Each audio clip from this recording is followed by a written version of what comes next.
ವೀಕ್ಷಕರೇ ನಮಸ್ಕಾರ. ನಮ್ಮ ಜೊತೆ ಮಹಾಲಕ್ಷ್ಮಿ ಲೇಔಟ್ನ ಶಾಸಕರು ಮಾಜಿ ಸಚಿವರು ಆದ ಗೋಪಾಲಯ್ಯ ಅವರಿದ್ದಾರೆ. ಧರ್ಮಸ್ಥಳದ ಇಶ್ಯೂ ಏನಿದೆ ಅದರ ಬಗ್ಗೆ ಅವರ ಹತ್ರ ಮಾತಾಡೋಣ. ಸರ್, ಧರ್ಮಸ್ಥಳದ ಓವರಾಲ್ ಇಶ್ಯೂ ಬಗ್ಗೆ ಮಾತಾಡೋದಾದರೆ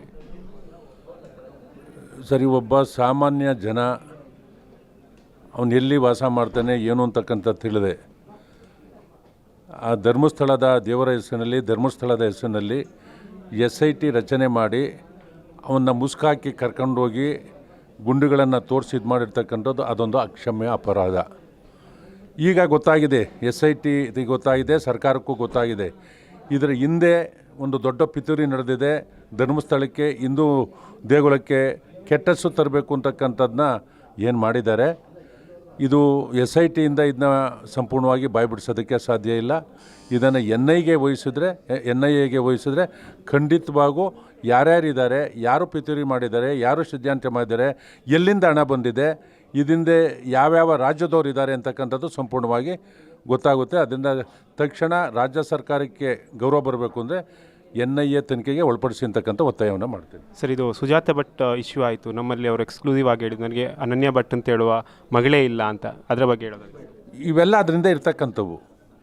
ಈಗ ತಮ್ಮ ಮಾಧ್ಯಮದಿಂದ ಏನು ಇದಾಯಿತು, ಇವೆಲ್ಲ ಅದರಿಂದ ಇದ್ದು ಬೇರೆ ಬೇರೆ ಮಾಧ್ಯಮಕ್ಕೆ ಕೊಟ್ಟು ನನ್ನ ಮಗಳೇ ಅಂತಕ್ಕಂಥ ಕೊಟ್ಟು ಈಗ ನಿಜವನ್ನು ಒಪ್ಕೊಂಡಿದ್ದಾರೆ. ಇದರ ಹಿಂದೆ ಭಾಳ ದೊಡ್ಡ ಷಡ್ಯಂತ್ರ ಇದೆ.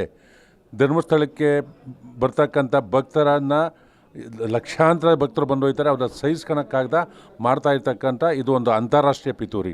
ಸರ್, ನಮ್ಮ ಚಾನಲಲ್ಲಿ ಮಾತಾಡಬೇಕಾದ್ರೆ DS ಅರುಣ್ ನಿಮ್ಮ MLC ಅವರು ಹೇಳಿದರು, ಚಿನ್ನಯ್ಯ ಅಂತ ಹೇಳೋ ವ್ಯಕ್ತಿ ಕನ್ವರ್ಟ್ ಆಗಿದ್ದಾನೆ ಕ್ರಿಶ್ಚಿಯನ್ ಗೆ ಅಂತ. ಅದರ ಬಗ್ಗೆ ಹೇಳೋದಾದ್ರೆ ನೋಡಿ, ಅವನು ಹಿಂದೂಯಿಂದ ಕ್ರಿಶ್ಚಿಯನ್ಗೆ ಆಗಿದ್ದಾನೆ. പക്ഷേ ಅವನು ಇಲ್ಲಿ ಬಂದು ಸುಳ್ಳನ್ನು ಹೇಳಿ ಸುಮಾರು 18-19 ಗುಂಡಿಗಳನ್ನು ತೋರಿಸಿ ಅದರಲ್ಲಿ ಏನೂ ಸಿಗದಾದ್ಮೇಲೆ ಅವನಿಗೆ SIT ಅವ್ರ ಮೇಲೆ ಅನುಮಾನ ಬಂದಿರತಕ್ಕಂಥದ್ದು ಇಡೀ ರಾಜ್ಯದಲ್ಲಿ ಚರ್ಚೆ ಆಯ್ತಾ. ಅವನ ಪೂರ್ವಪರ ಅವನು ಯಾರು, ಅವರ ತಂದೆ ತಾಯಿ ಯಾರು, ಎಲ್ಲಿಂದ ಬಂದಿದ್ದಾನೆ, ಎಷ್ಟು ಜನ ಅವ್ರ ಅಣ್ಣ ತಮ್ಮದಿರು, ಅಕ್ಕ ತಂಗಿದ್ದಾರೆ, ಎಷ್ಟು ಜನ ಮಕ್ಕಳಿದ್ದಾರೆ, ಇದಕ್ಕೂ ಧರ್ಮಸ್ಥಳಕ್ಕೂ ಏನು ಸಂಬಂಧ ಅಂತಕ್ಕಂಥದ್ದನ್ನ ತಿಳ್ಕೊಂಡು ಮಾಡಬೇಕಾಯಿತು. ಇವತ್ತು ಇಡೀ ರಾಜ್ಯದ ಹಿಂದೂಗಳ ಮೇಲೆ ನಡೀತಾ ಇರ್ತಕ್ಕಂಥ ಒಂದು ಸೋಮವಾರ ಅಂತ ಹೇಳಿದ್ರೆ. ಸರ್, ಒಂದು ಕೊನೆಯ ಪ್ರಶ್ನೆ. ಸರ್, ನೀವು ಈಗ ಈ ನಾಡಿದ್ದು ಸೆಪ್ಟೆಂಬರ್ 1ಕ್ಕೆ ಧರ್ಮಸ್ಥಳ ಚಲೋ ಒಂದು ಅಭಿಯಾನ ಮಾಡ್ತಾ ಇದ್ದೀರಾ. ಅದರ ರೂಪರೇಷೆಗಳು ಹೇಗಿರುತ್ತೆ, ಅದರ ಪ್ರಿಪರೇಷನ್ಸ್ ಹೇಗಿರುತ್ತೆ? ಈಗ ಮೀಟಿಂಗ್ ಇದೆ, ನಾವೆಲ್ಲರೂ ಹೊಡ್ತೀವಿ ಅವತ್ತಿನ ಕಾರ್ಯಕ್ರಮಕ್ಕೆ.